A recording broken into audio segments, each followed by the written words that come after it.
Hey, everybody, and welcome back to the Marketer's Blueprint podcast. I am your host, Nathan Gibson, and of course, I have with me the one and only Gabe Arnold yet again. Gabe, how's your week been? Fantastic. We've accomplished a lot this week with the team and had some awesome client meetings with some good wins and some new projects for starting next year. All Yeah, good. My kind of week. the year has flown by, has it not? I can't believe as of recording this, we're halfway into November, which just blows my mind. We're coming up on the always busy but fun holiday season. You know, everybody's getting ready for Thanksgiving and Christmas and lots of fun stuff, right? We'll go ahead and get today's episode kicked off. We have some really exciting stuff to talk about today, Gabe. I'll start off kind of with a statement. So, consumers, you and I are consumers, everybody's a consumer. Everybody is bombarded with ads in every direction, constantly. No matter what medium, no matter what social media, no matter if you still watch TV or if you're watching podcasts, you've likely seen an ad already today, probably a lot, honestly. Ads are everywhere. A fun statistic that I think we've talked about before is that the average American sees anywhere from 4,000 to 10,000 ads per day. Is that not crazy? It blows my mind. And I've looked into the research on that and it's feels like legitimate research based on what I've seen, but it still blows my mind. But yes, we definitely are inundated. Like I popped on Facebook earlier today for a few minutes and I know I saw 30 or 40 or 50 ads on Facebook in the 10, 15 minutes I was on there. So that's just Yeah. one channel, let alone everything else we're exposed to. Yeah, and I think that the algorithm with Facebook is like when you're scrolling through Facebook on your phone, you'll see like 4 or 5 posts or something you're a part of or your friends, and then an ad. And that's consistent. 4 or 5 post ad, 4 or 5 post ad. So you got to think you're scrolling for 10 minutes, you're seeing like 50 ads. Yep. Depending on how fast your thumb works, you know what I mean? If you're not getting carpal tunnel at that point, but Yep. yeah, it's crazy the density and the jam packed nature of ads these days, and that's what we're going to talk about is how to navigate that space. Right? Everybody's tired of seeing ads, so how do you advertise? Well, a really great way is to make your paid social media ads look and feel organic, right? Because if we're seeing all of these ads every day in our face, no matter where we're at, you have to be clever when you're trying to advertise to somebody, because otherwise, as we talked about, they're going to use their thumb and they're going to scroll by it instantly, right? So today, in today's episode, we're going to talk about how to make your paid ads feel organic. So ads that look and feel like ads get ignored, period. It's just how it is today. Maybe 10, 15, 20 years ago, people were more likely to take actions on typical ads. Like, what comes up to mind with me is like Billy Mays and like all of the infomercials back in the day. My Yep. grandma would be on QVC, Yep. buying stuff she didn't need. Advertising like that worked back in the day.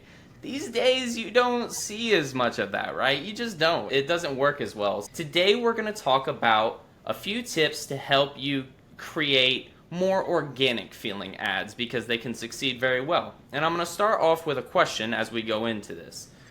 So, if you were to study your audience for the first time, say that you're a fresh entrepreneur, but you might know a little bit about the space, what steps would you take? Where would you start to really understand who you're targeting? Yeah, one of the first things that I always encourage people to do, and you can do this on so many different levels. This is, of course, the starting process for us when we partner with new clients is to go out and do research on the customers that have purchased from you because they are the truth in your business. And if you're really early stage and you haven't had anybody buy from you yet, then you need to find another business that's selling something close enough to what you're selling and do your best to, dig in and research why their customers are buying from them. Right. But the market research, is a term that people probably heard, but when you think about it, you really want to start to find out the basics of age demographics, gender, who buys the most from you, are the decision makers, locations, the basic things. But it's so much deeper than that because we want to understand the customer base that we want to serve and sell to at the level that we understand what they identify with and what they value. Right. Because seeing an ad that we ignore means that the imagery and the copy doesn't resonate with us and we don't go, oh, that's me. Whereas seeing an ad where I'm like, oh, that's cool, I'll check that out, means that the imagery, the copy, everything is aligned with who I am as a person, and I'll be interested in it. And so it's Yeah. really key to find out behaviors, values, other interests that your customers have outside of your product or service focus, because that's going to allow you to use imagery, use copy, the things that when they see your ad, they'll go, oh, that's cool. That's something I'm interested in. Right. I always use this simple example, and it's so much more complex than this, but the example is helpful.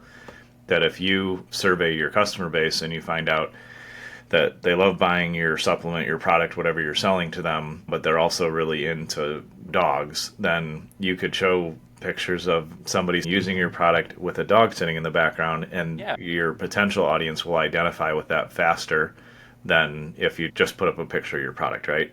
So Right. it's understanding behaviors and values and interests, because our interests are always what kind of pique our curiosity.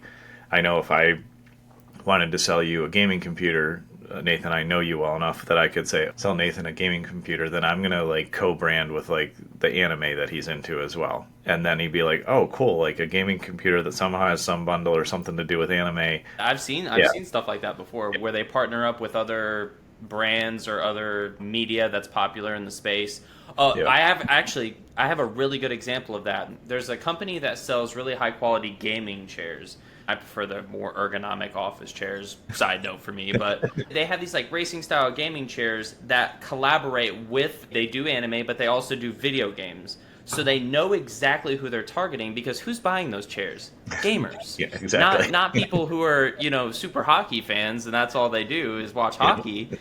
They're people who are gamers. So they do collaborations with video games or other forms of media that are similar, right? And they Yep. sell a lot of those doing that. A lot. Yep. And they're high ticket too because they're branded well. They're a well established brand, not only from the avenue of the chair, but whatever media or show or game that they're partnering with, that's a huge deal. So that's a great example of how you can tailor your content to the audience that you're going for. Yep. So there's a couple other tips that I had for this. Keep an eye out for emerging trends. Now I say that with a pinch of grain of salt. It's like don't go all in on trends. Trends come and go, right? But pay Yep. attention. Pay Hmm. attention. The ones that resonate the most with your audience, you can adapt your content to that if it shows to be something that'll stick around. Obviously, don't put all your eggs in one basket, right? You've taught me that. Yep. But being able to track trends and understand what people are interested in right now can help with your content. Another one that I wanted to touch on is follow top creators in like you touched on this. Follow the people who have done this, and then you can kind of see what they're doing, what works, what doesn't work. Obviously, don't copy and paste what they're doing, but it could inspire your own ideas, help you understand who you're targeting. Competitors or not, you can learn a lot from other businesses if it's in the right space. So, Yep. last thing I have on that is you can use your social media accounts to explore content through the eyes of your consumer. We talk about that at BME all the time. Put yourself in the shoes of the people you're tailoring your content to. You can't understand the people you're trying to advertise to unless you do the research. And that is truthfully what separates BME from the competitors is the amount of research that we do. As you said before, we want to understand the audience to a degree that's literally unheard of. We want to know them inside and out. That way we can understand where they buy, when they buy, what matters to them, right? So you can use your social media accounts to check out relevant keywords or hashtags, things that are relevant in the space. Yep. So those are a few tips Gabe and I have on studying your audience. But this next one is really, really important. And that is embracing user-generated content, or UGC. Before we dive into that, Gabe, could you explain a little bit about what UGC is so that people fully understand the nature of it? Yeah. I first started talking about and working with clients to create user generated content, UGC, probably 10 or 12 years ago. Yeah. When it was really starting to trend up in a few different spaces. But it's just the practice and habit of encouraging your customers to take pictures of using your product or take pictures when they're involved with your service, take videos, explain how they're using it. And one of the biggest UGC platforms that I always think of that I don't think a lot of people think about is Amazon. So Amazon, if you go on Amazon, I prefer Amazon for almost everything I buy because I can go Yeah. in and read reviews, which is user generated content. I can see pictures of it in their home, and the best reviewers will put in videos and show like here's how it Yeah. worked or here's the challenges I had. So I invested in some home stereo stuff a couple weeks ago, and a huge deciding factor for me is I went and read all the reviews about these 100%. Denon speakers that I bought because I was leaving another brand that couldn't deliver on what I needed and had issues and all these problems. So I'm like, I'm making a change. I have speakers all through my house. And so when I'm going in to check it out, I'm reading reviews, I'm looking at videos, I'm really checking everything out.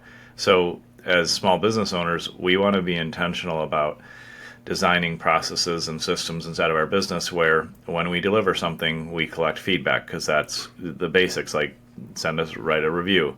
We also want to ask people to like take a picture of where this is in your home or make a video of how you feel after you use it or what was your experience after being there. All those things are key, and the key principle behind it is that your customers are going to trust your other customers more than they trust you in the beginning of the relationship. Yes. Because Exactly.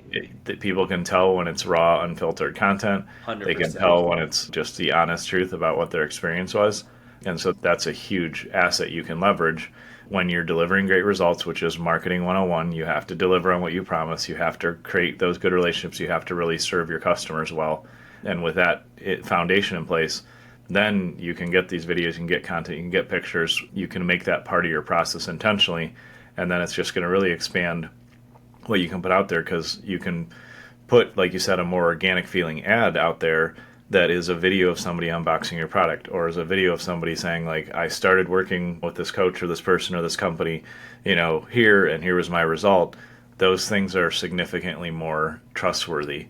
And it's also key as we're thinking about all these things to realize that as the business owner, we are never our customer. Like there's some myths in the marketing space and in the entrepreneur space that, the first type of customer you're going to target is yourself. And there's some truth to it, but it really ends up being misleading because entrepreneurs are a different breed. We think differently, we operate differently, we have different Boy, don't things I know things that it. bother us and things that, stress us out or that we enjoy. Yeah. And so it's really important to realize you have that self bias of what you think is good and just really dig into having consistent ongoing conversations with your customers about what they like so you can speak to their needs and not your wants from your business or your product. Yeah, and that's a huge telltale sign of maturity in the entrepreneurial space is when you understand that, right? But UGC is not to be underestimated. I don't know anybody that buys anything without watching reviews, especially if it's an investment over, 50, 100, thousands of dollars. You're going to look and see reviews. Oftentimes, me, myself, as somebody who watches a lot of video content, I watch YouTube videos. I did for this headset, I did for this keyboard, this mouse, and this computer that I have. Every single thing on my desk, I watched a review for. Actually, probably more than one. Yep. For sure, more than one. Even the webcam that I have. You can really highlight customer stories by sharing positive reviews and testimonials from satisfied customers. If you want to relate it to the business side, encourage your audience to write reviews, even good or bad, because the bad ones can help you learn and grow and improve your products, and the good ones will help show other people how helpful or how great your product is. Yeah. One way you can do this, which our team are absolute experts at, we've done this internally and we've done this for clients, is run contests or challenges to encourage your audience to share authentic content. Give them an incentive, especially if you're really trying to push that UGC, get more reviews. If you're a startup and you really could use that, get that user-generated content by any means because it will help your brand significantly. Yeah. One point I wanted to talk about too is we talked about kind of the old style of marketing and the tele ads and all the stuff that used to be, right? In this day and age, where we're at right now, do you typically want to avoid overly animated ads, right? So when you're using animations, if possible, focus on showing images of attainable things. For example, you can use images that show off your product or service if you have that, or the results that your customers can expect from buying from you. You touched on this earlier. If I'm buying a new gaming chair, I might resonate more with it showing a game that I play or an anime or something that I'm personally into rather than something that's completely unrelated, right? Yeah. And that really comes down to knowing your audience. There's still a handful of spaces where animated, or more cartoon style or, explainer video things work, but they're not as effective as when they came out because they were trendier and people find them interesting and engaging, which is why they worked. But yeah, it's more important to show real photos of what you do, real videos of what you're up to. And like I was researching something for my home the other day. Next year I want to put a fence up because we changed some stuff in our landscaping, and now our neighbors and I can see each other, which I like that neighbor, but I also like my privacy. So I was researching fencing companies, and something that really stood out to me, because of course my marketing brain is always going all the time, is I looked 100%. up this company, looked through their services and like how to get a quote, and there was just one of their office people smiling, sitting at their chair, clearly working in a real office. There was nothing like fake, or it wasn't professional photography. And I was like, oh, this is cool. They're like a local company for me, 20 minutes, and there's like real people there. Yeah. And so And you just resonated with that, right? exactly, is just real life images, real things like that, where overly polished advertising in most market spaces, there's always places where it works, doesn't necessarily build trust. And it's, that's why, like you said, your generation and younger for sure is Yeah. going to end up getting on YouTube and seeing what real people said about the product or service. They're going to end up 100%. wanting to look into that. And so you want to make sure that's the type of things you're putting out there. It's a shift for entrepreneur and business owners who are a little older like me, and older because in the past it was about like making a super polished ad or Right. putting something out. That was the market expectation, but the market is across all industries has shifted enough that we're Very much. expecting user generated content, real reviews, really authentic content to go out, because that helps people go, oh, these are real people, I can identify with them, they're showing up authentically, and so I'd be willing to invest some money. People's days. Yeah. Like what you said earlier, that like, my generation and younger watch videos for reviews. I usually typically make sure that they're not sponsored as well. I want a real opinion. I want you to tell me what your experience is with this product. Why would I not? You already bought it. You have it there. Before I invest in it, I want to know. So that if you don't take away anything from today, definitely take that away of how powerful UGC and like real advertisements are, like real, just down to earth. An example I can think of too is when we started recording the podcast, I'm like, should I take my nerdy stuff down? Should I put my cards away? And Gabe was like, no, be yourself. Yeah. Gabe has a beautiful painting in the background, pictures of his family, things are important to me. I have banners and pictures from video games. That's what I do when I'm having fun. And so I want to be real and authentic with our audience, you guys, when I'm recording this podcast. It's the same thing in business when you're selling a product. People want to know you're a real, legit human being. So that's always so important. And that actually leads me to my next topic that I have here. Use a natural tone of voice.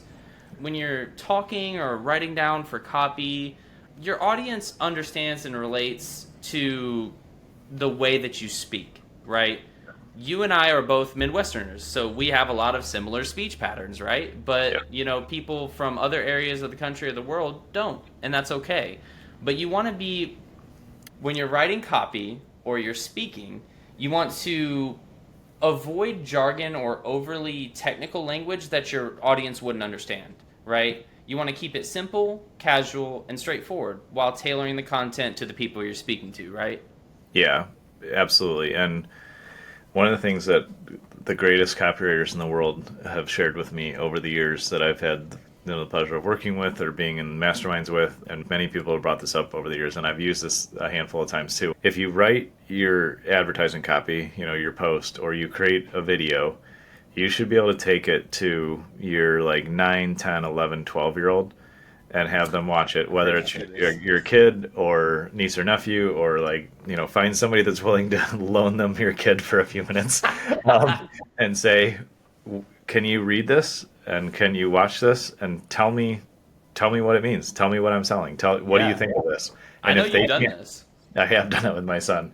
And if they can't go, oh, you're trying to make people healthier because if they take this pill, they'll be healthier, or the supplement, or you're going to deliver this result. If somebody essentially in the sixth grade or around that age, to sixth, seventh grade, can't tell you what value you're delivering without you influencing them, then you're not doing it right. Like, and the reason that's important is average reading level in the country is around sixth to eighth grade. Like, I was like, wow, really? That's an accurate statistic, folks. yeah. And even my reading level is not there. I know yours isn't, Nathan. And I would also say a lot of the entrepreneurs that we work with, that is not their reading level. But to be clear, both of us do engage with really simple, clear, Oh, writing. Like I can read, a college textbook. I can read a technical thing if I want to, and I can understand it. But that's not how I want to enjoy an ad. I want to read an ad yeah. that's super That's a easy to good point. consume, Yeah. makes it fun to read. It makes me curious, makes me interested about what's going on. So making things overly sophisticated or industry language or jargon or all that would not help, because again, you should be able to hand it to a sixth grader and they should go, "Oh, you're trying to do X, Y, Z," or "Oh, I would be interested in that." If so that's a really simple test, and there's plenty of tools online. I can't think of the one. Oh, there's one called Hemingway app, which is free as far as I know, or it has been over the years. If you put your content in there, it'll give you the reading score. And that's a great way just to double check yourself if you don't have a little human around. But I always encourage, if you do have a little human around, then ask them what they think, because they are usually Yeah. pretty honest. Very honest. Kids are honest. In my experience, kids will tell you how it is, and so it could be a fun little game for them. But you're gonna get some valuable information out of them, right? Yep, exactly. Yeah. So that's a great point. Of keeping things natural, down to earth, especially when you consider where everybody's at. I think that's not to be understated. The last point I have on this topic today is mimic platform aesthetics. Now, what I mean by that is what you can do is you can analyze the most successful social media posts to identify effective patterns or elements. Then you can tailor your content to the specific platform that you're advertising on and what content performs best there. Because certain types of content perform better on Facebook, and then on the other side of things might perform better on LinkedIn, right? Yep. Yeah, you definitely not only need to know the audience you're speaking to, but the platform as well, because there's certain content styles or formats that just aren't going to resonate, even if it's the same audience on two different platforms that you're working Right. on. There's things that when I log into Facebook, I expect to see pictures and text updates from people. Those are the prime things. And then, there's not a ton of video in my feed comparatively. There is video in there, but even the video content is structured in a certain way, the stuff that works the best, as far as how I get targeted. So you want to understand, like, what are people engaging with? And it's great to just test, like, is it easiest to make a really short post that links out to something longer? Are people engaging with that? Is it better to put up a selfie shot of you or a picture of you at work or delivering what you deliver? You can test all different formats and then pay attention to what gets the most engagement. What do people click through on? And ultimately, you really do want to be conscious of what are people expecting on that platform. Yeah, because every platform is different. The content that you see, while I think one of the best points you had there is the audience could be the same. It could be the same Yep. type of person, but the way that the information is presented is almost always totally different. So you Yeah. need to keep that in mind when you're creating advertisements that look and feel organic and authentic, can Yep. also be tailored to the platform you're putting the content on. So Yep. that's not to be understated. It's very important. So, guys, if you're listening to all this and you're thinking about the ads that you put out and they just feel too paid, right? If they're feeling too paid, we can help you out with that. This is something we've seen trending for a long time now, and our copywriters, our graphic designers, our strategists are all experts in creating social media posts and advertisements that feel authentic and real. We can help you create those that will actually drive results. So you can check wherever you're watching the podcast, you can check the description for the links, and you can even chat with me. I'd love to hear about what exciting things you guys have going on, or even the challenges you're facing, and be here for you. But then I would like to also talk about my favorite section of the podcast, our wins. We could not have a Friday Marketer's Blueprint without some wins. We have had some really, really exciting things going on at BME, such as successfully launching a high quality ad campaign for our client. How we did this is providing, and this is a longtime friend of yours as well, turn client, we provided clear communication, strategic guidance, and high quality ad assets. Through doing that, we were able to launch a successful campaign that honestly far exceeded the client's expectations. We always aim to serve and shoot beyond the stars, but this one really knocked it out of the park. I'm really, really proud of the team for this. And this was through collaborative effort. It wasn't just BME, it was the client working with us, right, Gabe? Isn't that so important in what we do? Yeah, we build our processes in such a way that we're able to get pictures and video and content and feedback from our clients because that's a huge part of the process of making sure that what we're putting out there is truly authentic to them and their business. In this case, is a friend of mine that's been in the fitness space for years. Unfortunately, had some tough experiences with other agencies that didn't understand market research, didn't understand how to execute inside of processes. But after walking through our market research process, after really getting aligned there, we were able to step in and take over some campaigns that were running and optimize and change those and launch our campaigns. And they're already getting higher quality leads more consistently. Super. And I love when I'm intentional about which friends I work with, ones that have realistic expectations. But I love working with this client because they know their numbers, they're super particular, they know the details in all the right ways. They are a really intentional entrepreneur, and they're scaling something really amazing and starting to open new fitness locations and all of that. But it went amazingly well, and he reached out and said, your team's crushing it. BME knows what they're doing. They're clearly experts, and that was a huge one. That was really exciting. Yeah, we love working with the clients that we have. We have some really, really excellent people that we're super proud to be able to help their business. So yeah, today we've talked about 5 key steps to creating more organic and authentic content. Study your audience, make sure you understand who you're speaking to. Embrace user-generated content, that's a big one. Avoid overly animated ads when it makes sense. Use a natural tone of voice, and then you can mimic other platform aesthetics. So these are 5 key tips that you can implement today into your advertising. And speaking of, I have something I wanted to tell you all about before we end today's episode. So if you want to see our exact process, and I mean down to the T, this is really, really awesome. I just checked this out today. Our exact process for creating wins like this, like we just spoke about for our client, we have a brand new 7-figure digital marketing funnel guide that has everything you need to create a winning strategy and truthfully take your business to the next level. This is used by over 10,000 plus businesses worldwide. This guide breaks down the key components of a successful funnel and provides step-by-step instructions for easy implementation. We would really, really love to share this with you guys, so wherever you're watching the podcast, there will be a download in the description for free.